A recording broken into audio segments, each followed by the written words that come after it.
अनुभवी ज्ञानाला आधुनिक तंत्रज्ञानाची जोड, तत्पर उपचारांना माया ममतेची जोड. हे आहे कोल्हापुरातील Sai Sparsh children's hospital. Doctor Venkatesh Taraksaband, doctor Vijay Gawade आणि डॉक्टर अमोल गिरवलकर यांचा प्रदीर्घ अनुभव आणि बालरोग क्षेत्रातील प्रावीण्य यामुळे साई स्पर्श हॉस्पिटल आहे 0 ते 18 वयोगटातील बालकांचं आरोग्य जपणारं विश्वासार्ह हॉस्पिटल.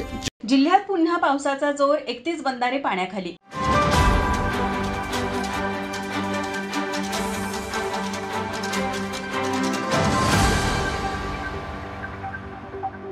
जिल्ह्यात गेल्या 3 ते 4 दिवसांपासून पावसाचा जोर कायम आहे. आज सकाळी पावसाने थोडी उघडीप घेतली होती, मात्र पुन्हा पावसाने जोर धरला असून नदी पाणीपातीत देखील वाढ होत आहे. सध्या पंचगंगा नदी पाणीपातीत 12 फूटने वाढ झाली आहे. जिल्ह्यात काल दिवसभरात राधानगरी तालुक्यात सर्वाधिक 80.2 मिलीमीटर पाऊस पडल्याची नोंद झाली आहे.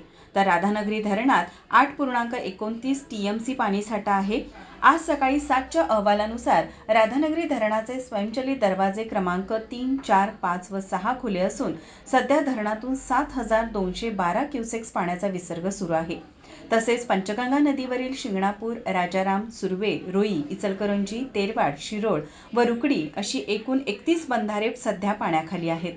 जिल्ह्यात पावसाने जर असाच जोर धरला तर पंचगंगा पाणीपातीत आणखीन वाढ होण्याची शक्यता आहे. माझा महाराष्ट्र न्यूजसाठी कॅमेरामन नाज अत्तारसह अमृता पवार, कोल्हापूर.